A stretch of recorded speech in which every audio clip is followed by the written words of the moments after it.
Her tires screeched. A crash echoed through the valley. Then a scream, sharp, furious, almost animal.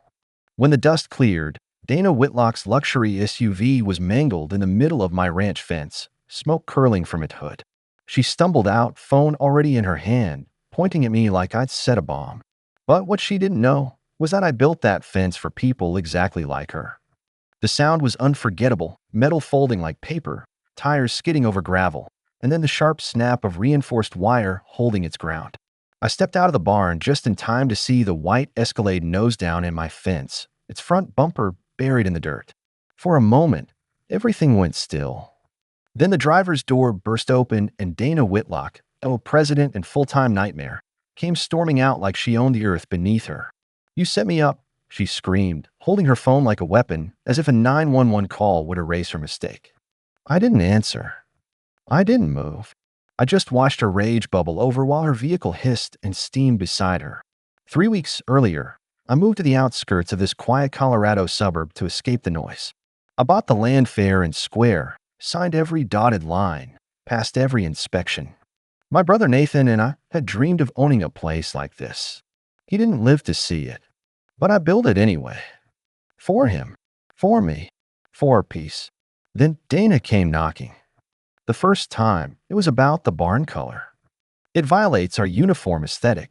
She smiled when she said it, like a mother correcting a child. I told her I wasn't part of the HOA. She told me everything here was part of the HOA, even if the map said otherwise.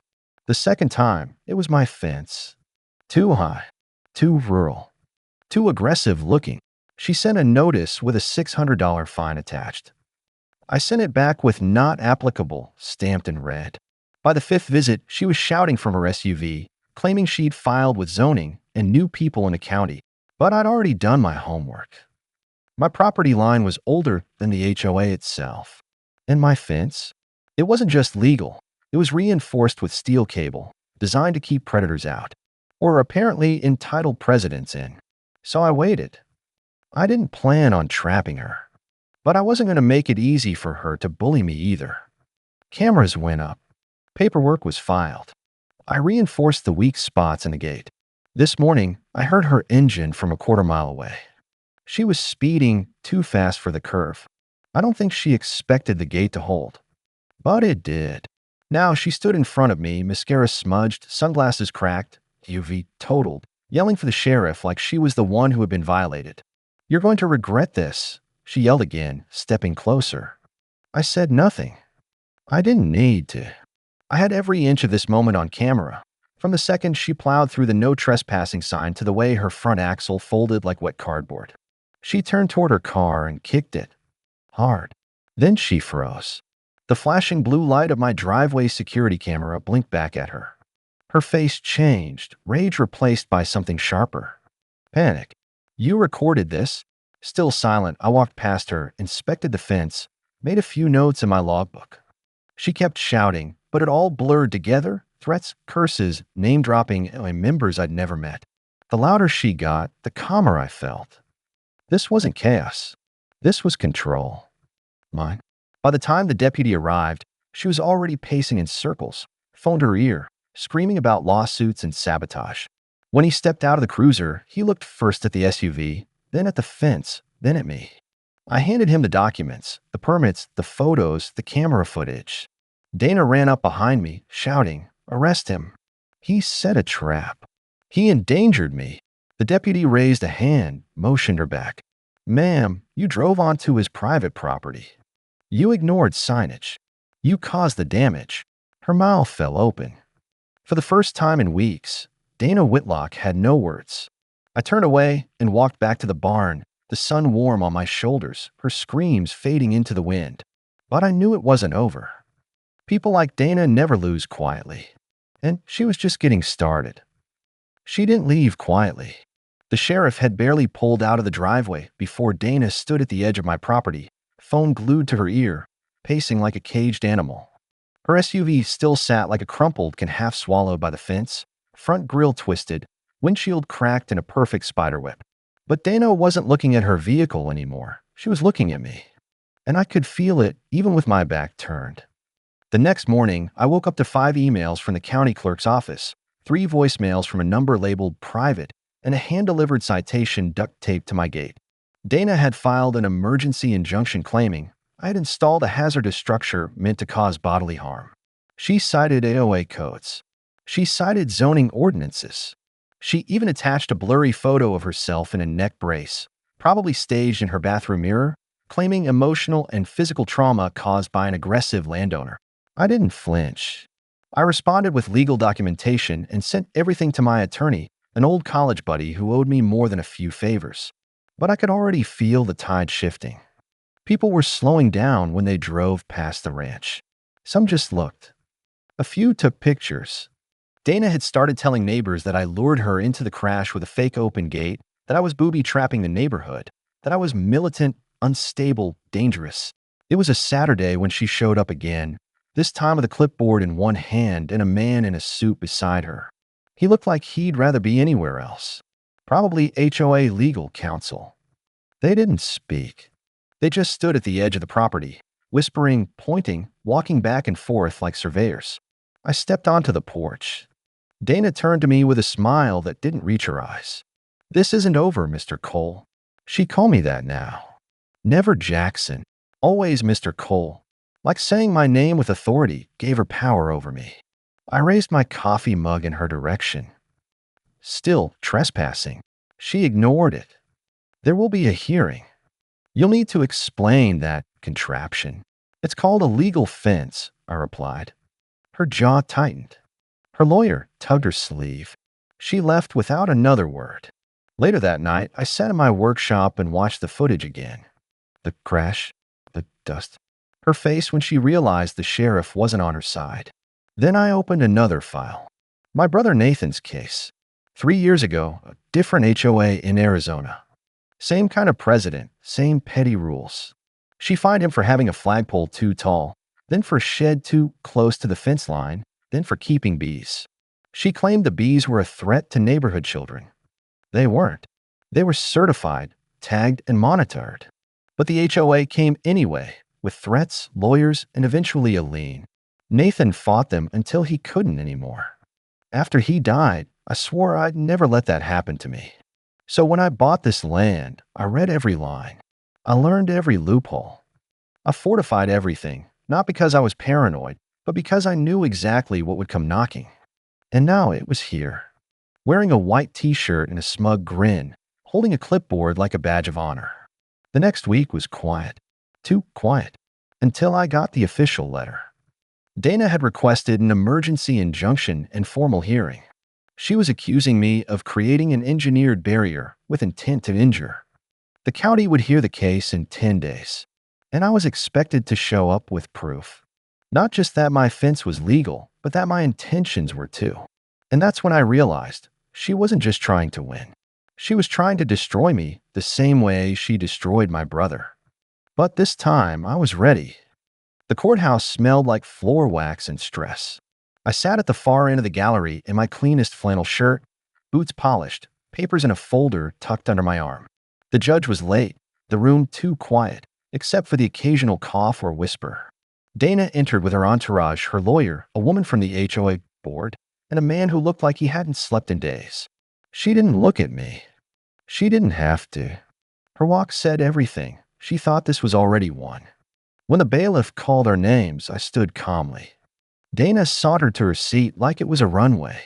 The judge, a wiry man with sharp glasses and a voice like a buzzsaw, flipped through the file in front of him and asked, "Who's claiming danger to public safety?" Dana shot up like she was waiting for the cue. "I am, Your Honor," she said, her voice coated in performance. "This man built a reinforced steel trap disguised as a fence. It destroyed my vehicle, endangered my life, and violates Section 42 of the Neighborhood Design Code." "Ma'am," the judge replied, "he doesn't fall under your HOA's jurisdiction." Dana's smile froze. "We believe he does. His land touches our perimeter. That makes him subject to community standards."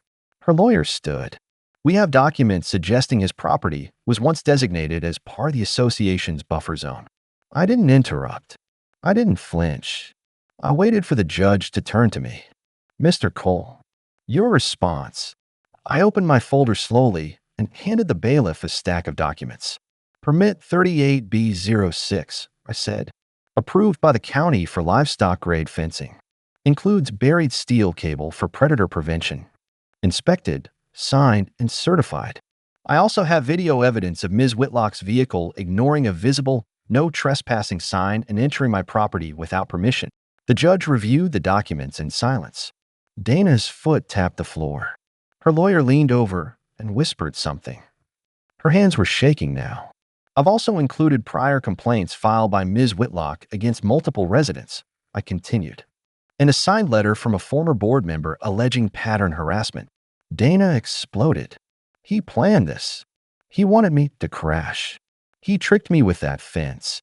The judge didn't even look up. Ma'am, sit down. The bailiff placed the photos I submitted onto a small display, close-up shots of the sign she ignored, the visible fencing, and a frame-by-frame of the crash captured by my cameras. Dana buried her face in her hands. The courtroom murmured. But what I said next turned it from a zoning hearing into something else entirely. I'd also like to submit this article, I said, pulling a laminated clipping from the folder. About my brother Nathan Cole. He died 3 years ago after being forced to sell his land over similar HOA harassment in another district. Ironically, one where Ms. Whitlock was once a board advisor. The judge looked up. Dana didn't. This isn't just about a fence, I said. This is about a pattern. Silence hung over the room like a storm cloud. The judge finally spoke. I'm placing a temporary hold on all HOA complaints until jurisdiction is clarified. Further, I'm ordering an independent property boundary review and requesting county records be made available for cross-examination. This hearing is adjourned until that report is delivered. The gavel hit wood. Dana stood frozen. Her lawyer whispered again, but this time she didn't respond. Her hands clutched the table like it was the only thing keeping her upright. Outside the courthouse, the air felt lighter. I walked down the steps and saw a man leaning against a truck, arms crossed, bowl cap low over his eyes. "You're Jackson Cole?" he asked. "I am. I saw what you did in there," he said. "Good." About time someone stood up to her. He handed me a small envelope. She did the same to my father 2 years ago. Took his land, bankrupted him with fees. We couldn't fight it. But now maybe someone can. Inside the envelope was a notarized letter and photos, ones that tied Dana to shady land acquisition stretching back almost a decade. And in that moment, I realized something even bigger. This wasn't just about me anymore. I stayed up most of the night reading the letter. The man's name was Ellis Rayburn. His father had owned land at the edge of a different HOA district 5 hours south. Dana Whitlock had moved in, joined a board, and within a year, imposed zoning fines, challenged livestock permits, and filed nuisance complaints. When the elder Rayburn couldn't keep up with the legal fees, she offered to buy the property to settle the debt for a quarter of its value. Ellis included photos of his father's letters to the county, emails from Dana's office, and the final deed transfer, with Dana's name printed in bold ink on the buyer's line. That story was nearly identical to my brother Nathan's, and now it was clear mine was following the same blueprint. She wasn't just an entitled HOA president. She was a pattern. By morning, I had a plan. First, I contacted a local investigative reporter I knew from town council meetings. He owed me a favor. I once helped expose a buried environmental violation for him. I handed him copies of Ellis's documents, Nathan's file, and my own. Then I gave him Dana's name and the properties tied to her across 3 counties. He whistled when he read through them. "She's been doing this for years," he muttered. "And no one ever noticed. She bullies quietly," I replied, "until someone hits back." Next, I filed a request for public records, HOA meeting minutes, financial reports, and any voting irregularities tied to Dana. A pattern like this leaves footprints, and I intended to follow everyone. 2 days later, the story hit local news. HOA President accused of property harassment scheme. Residents speak out. Her photo appeared beside the headline, frozen in mid-yell from courtroom footage someone had leaked. The article included quotes from Ellis, from me, even from an anonymous board member who claimed Dana used intimidation to silence dissent. I thought she'd disappear for a while. But Dana wasn't the vanishing type. That same night, a black SUV pulled up near my mailbox. I saw it from the barn window. I grabbed my phone, turned on the floodlights, and stepped out. The SUV took off fast, kicking gravel. But not before I saw her face in the passenger seat, tight-jawed, glaring, phone pressed to her ear. The next morning, my water line was cut. The morning after that, tire spikes were thrown across my driveway. Then the drone came. It hovered above my workshop, quiet, small, but clearly there to watch. I didn't shoot it down. I just walked out, held up my phone, and filmed it right back. That footage would end up being Exhibit 12. I filed police reports. I upgraded my cameras. But I didn't back down. The county report came in 2 days before the next hearing. It confirmed my land was outside HOA jurisdiction and had been for 35 years. It also included an audit of Dana's official map revisions, 3 of which had been digitally altered after purchase dates. I brought it all to court. Dana showed up in beige. No white shirt. No smug smile. Just quiet fury. This time the courtroom was full. Reporters, other residents, even people I'd never seen before. When the judge entered, everyone stood. When he read the findings, everyone listened. Not only does Mr. Cole's property fall outside HOA jurisdiction, but this court finds compelling evidence of willful boundary manipulation, targeted harassment, and fraudulent use of community enforcement authority. Dana didn't blink. She stared straight ahead. The judge continued. This matter is being referred to the county attorney's office for investigation. For the first time in every encounter, she didn't speak. She was escorted out, her phone in her hand, but no one to call. Not this time. Outside, cameras flashed. Reporters rushed. I stood on the steps, eyes squinting in the sunlight, barely hearing the questions. But then someone tapped my arm. A woman, late 60s, holding a folder. She did it to me too, she whispered. Inside the folder, photos of yet another property, another elder forced to sell, another fake violation letter. She wasn't just a local tyrant. She was an empire of intimidation. And now it was crumbling. 2 weeks passed. Dana Whitlock's name disappeared from the HOA board's website overnight. No farewell statement. No explanation. Just gone. But the damage she'd done wasn't buried that easily. The county launched a full-scale investigation, pulling files from 5 HOAs across the state. I was interviewed twice, once by a county investigator, once by a state prosecutor. They asked about the trap she fell into, but they were more interested in the paperwork. The adjusted maps. The digital backdating. The repeated complaints from vulnerable property owners with no history of violations until she came along. Turns out, Dana had developed a method. She'd move into an HOA, charm her way into a board seat, then slowly expand her influence, editing maps, redrawing lines, slipping in enforcement rules no one noticed. Then came the fines, the complaints, the lowball offers to buy out residents, always targeting the elderly, always cloaked in bureaucracy. She wasn't just mean. She was calculated. By the time the state attorney released their findings, 10 families had come forward. 4 of them had sold land under duress. 2 still lived under liens they were told were non-negotiable. 1 man lost his entire retirement to legal fees trying to keep his bees, just like my brother had. But now, for once, the system turned back on her. Dana was arrested quietly at a lakeside property she'd purchased under a holding company name. Her mugshot flashed across state news for 3 straight days. The charges were serious: fraud, forgery, conspiracy to commit extortion, and elder abuse. Bail was denied. Her trial was set for the fall. I wouldn't be attending, but I didn't need to, because something bigger was already happening. A local reform group was forming. They asked me to speak at their first meeting. Reluctantly, I agreed. I wasn't a public speaker. I wasn't looking for fame. But when I stepped into that community center, the applause nearly knocked me back a step. Farmers, retirees, veterans, young couples who just bought homes and already feared the HOA's reach. They listened as I shared everything: my brother's story, my fence, the crash, the courtroom.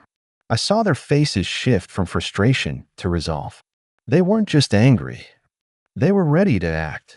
We began petitioning for state legislation to increase transparency in HOA enforcement, to limit their legal reach, to protect property owners from quiet land grabs like the ones Dana had orchestrated for years. And maybe most unexpected of all, Neighbors who once avoided me started stopping by. A man from 2 roads over brought his son to meet my horses. An older woman delivered peach cobbler to thank me for scaring the devil out of that HOA. Even the mayor's office reached out, asking if I considered joining a task force for property rights. I still worked my ranch, still walked my fences every morning. But something had shifted. I wasn't just defending land anymore. I was defending people who never got the chance to. As for the fence, well, I left it up, repainted it, strengthened the steel cable even more. Not because I expected another crash, but because it was no longer just a fence. It was a line in the dirt.